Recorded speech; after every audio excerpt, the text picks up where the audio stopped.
Something about homeschool versus public schooling? I just wanted to hear your viewpoint on if you think that homeschooling education is better or public school education is better, and why so. Well, it's kind of funny you asked, because I have been homeschooling the kids for many years now. I did a little guest spot on Tucker Carlson's show when he was still on Fox to talk about the big spike in homeschooling during the pandemic. Statistically, homeschooled students do better overall, like in pretty much every metric compared to public school students. I think that there's a lot of big problems with public schooling now. Not that it was ever great. If you look into the history of public schooling and why it was started and who started it was never really about learning or making people smarter or preparing them for adult life.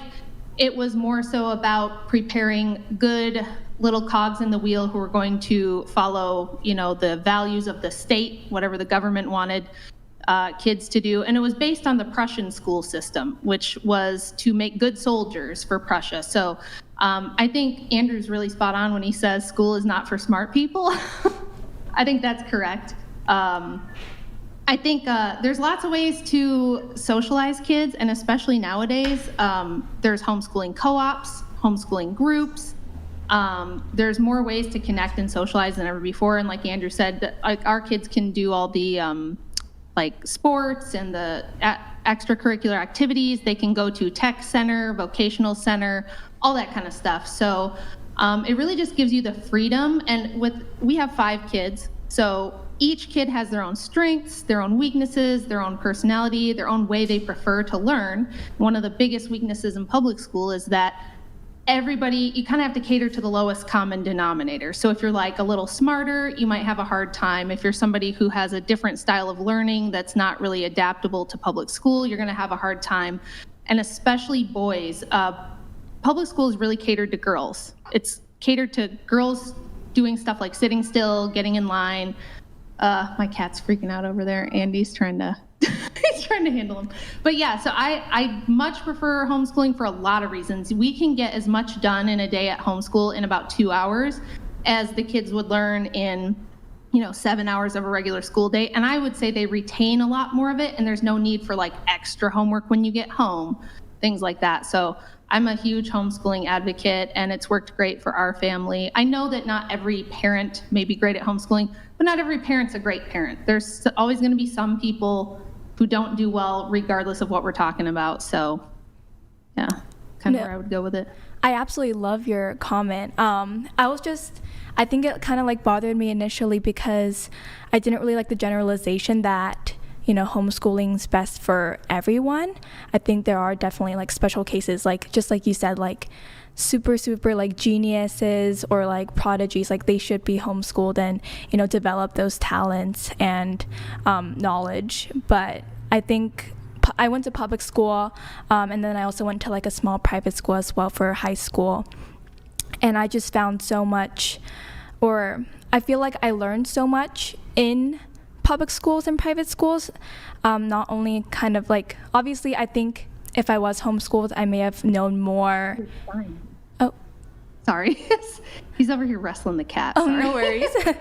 I feel like maybe that would have gotten me like academically like further, but I feel that the social benefits, like the socialization, was enhanced, I guess, in a way in public schooling, because you're going to school every day and you're forced to socialize. So I feel like that grew my socialization skills, whereas I feel that like homeschooling, yes, you can do activities like extracurriculars, but you're not seeing the same people every day, because like soccer practice is like 3 times a week. But I think there's a few things you're not thinking about. Like, for example, most children's first exposure to violence is in a public school. Public schools are more prone to violence, child SA incidents happening than even private schools, churches, pretty much any other place. Schools are pretty dangerous on average now, and then you have all of the indoctrination with certain gender ideologies. Like, at least when I'm homeschooling my child, I know they're not going to come back a different gender, right? They're gonna still be a girl if they were a girl that morning. I'm not gonna put them on the bus and they're gonna come back a boy. So there's that. And the other thing is that we've only had compulsory public education for about a century. All of human history prior to that, nobody had public school. Do you think that people weren't socialized? Of course they were. And one of the problems when we were talking about women in the workplace and working moms earlier, we used to have community everywhere throughout all of history. Children were raised by their mothers, but not just their mothers. All the women were at home with the kids. So mom had her sisters and her cousins and her neighbors and her friends who were all also raising their children. And so it was kind of done all together. Everybody wasn't isolated. You didn't have little boy number 1 in high school, little daughter number 2 in junior high, and then mommy goes to work in her building and daddy goes to work in his building, and everybody's separated and atomized. And then we have to try to come back together for 2 hours at the end of the day before we all go to bed. The socialization thing was never a problem. It's only a problem now because, yeah, the parents aren't home, the family's not around, all the women are in cubicles. So everything has changed so much in a century that it is tough to talk about, because all of you especially grew up in this modern world with the internet and with working parents and strong independent boss moms who told you that the most important thing to do was be ambitious and have a career, right? But I want to ask you guys a question. What do you think about this? So do you guys think that the feminists who came before you, or the strong independent women, your grandmas and your great grandmas, did they fight for the right to be career women and go to college? Like, is that something that you think they had to fight for that was worth fighting for? Maybe we'll just start over here in chair 1 and go around. Do you think that it was a good thing that women, did they fight for their right to work and be educated and be independent, and was that a good thing? Yes, I think they did, and I think it was a good thing. Yes. Okay. What about number 2? I agree. Yes, they did fight for it because they didn't get it in the past, and it is a good thing. Okay. Number 3? I agree. Same. Okay. My family definitely did fight. I'm from Thailand, and a lot of jobs are either you're a farmer or you work for the government. So to them, school is very important, whether it's homeschooling or private school or public school. And I have a different viewpoint from my family completely, because I don't think that people who are can be successful and intelligent should always be in school. I have family members who never finished high school, even college, and they are thriving, making a lot of money because they have learned actual life skills, things that you are not taught when you're in school. That's a good point. Okay, what about number 5? I think my family did. I'd say overall it's a good thing, but I do think that some people didn't necessarily, they may have fought too for it, but maybe they weren't fighting for themselves, because I can recognize that plenty of people don't want to have to go do that, but nowadays you're expected to. So yeah. I think it's definitely a mixture. Okay. What about you? I think it's a mixture as well, but I think some women did fight to have, a career. Okay. I would say yes. In India, it's, at least back then or when my mom grew up, it wasn't always a guarantee you get an education. There's arranged marriage. You're expected to have children. She always wanted what's best for me, and she's always been pushing me to get an education, build a life for myself. So I agree that I think the fight was for good, and it is still good now. It's still applicable now. Wait, was the question whether women fought for our education or not, or if it was a good thing? Do you think that women had to fight for the right to be able to have careers, and do you think that was good? I guess historically women did fight.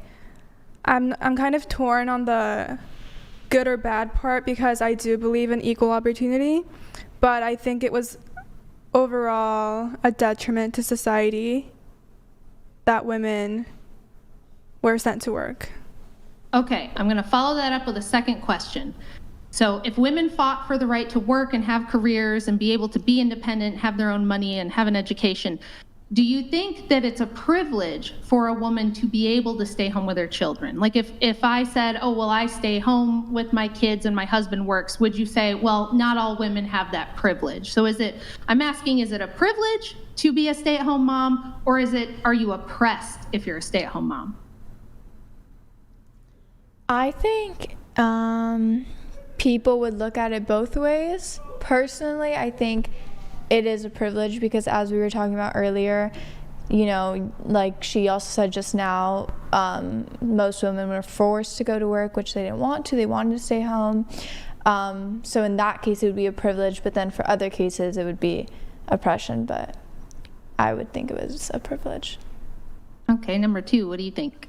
I agree. I think it is a privilege for a woman to stay at home, but I also think it depends on the woman, like whether or not you want to, like if the man is able to be the one providing.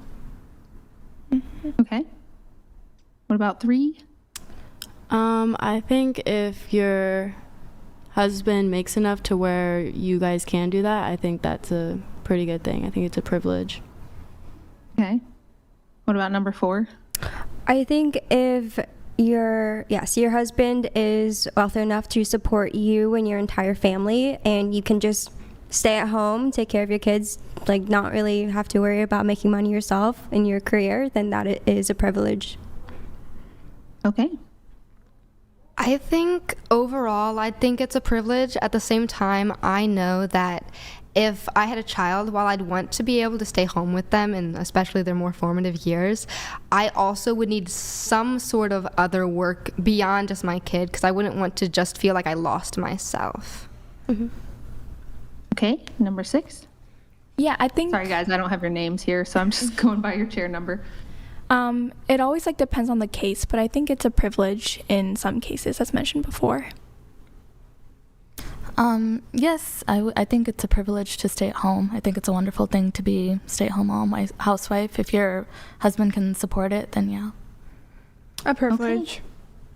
Okay, so I want you guys to think about the fact that when we went around with both those questions, everybody said, yes, women had to fight for the right to be able to get an education and have a career. And then everyone also said, but if you can stay home with your children, you are privileged. How could that be the case? How could it be both? How could it be that you had to fight, women had to fight and blaze a trail and a path to be able to work outside the home and have their own money and careers, but also if you can stay home with your children, that you're privileged? Because wouldn't they only have been fighting for the right to have careers and education if they were oppressed before when they were staying at home? By the way, I want to mention something else. In all my research, in every culture around the world, there has never been any law I'm aware of where women were expressly forbidden from working. So if you have this idea that women weren't allowed to work or women weren't allowed to be educated, there may be some countries like India where perhaps girls can't go to school, or parts of Africa, but I'm mainly talking about the Western world in America where we all are. Women have always been allowed to work, but before feminism and before the Industrial Revolution, it didn't make sense. Why? Because if you had the average woman in the year 1800 had 7 children, 7 births, probably a few of them might not make it to adulthood, but if you had 7 births, why on earth would you want a career outside the house? I mean, why would you, what are you gonna do, pay daycare for 7 kids? And here's the other thing. You guys are talking about women should have a career if they're gonna be moms, and we can just pay daycare or have family come in. And it's like, you realize that that's really stupid. And here's why, because how does it make sense for me to say, you know what, I'm a mom, but I deserve a career, and I'm ambitious, and I have career goals, and I need to be able to work. So I'm gonna hire this other woman to come in and do the mothering for 8 or 9 hours a day while I'm gone. Well, what about that woman? She doesn't deserve a career? All you're doing is shifting the stuff over, right? So earlier somebody said, well, why can't the dad stay home? I want to know what you guys think about that. Do you guys think it's the same if dad stays home? Do you think that it's just as good if dad's staying home? If everybody did that, it'd be fine?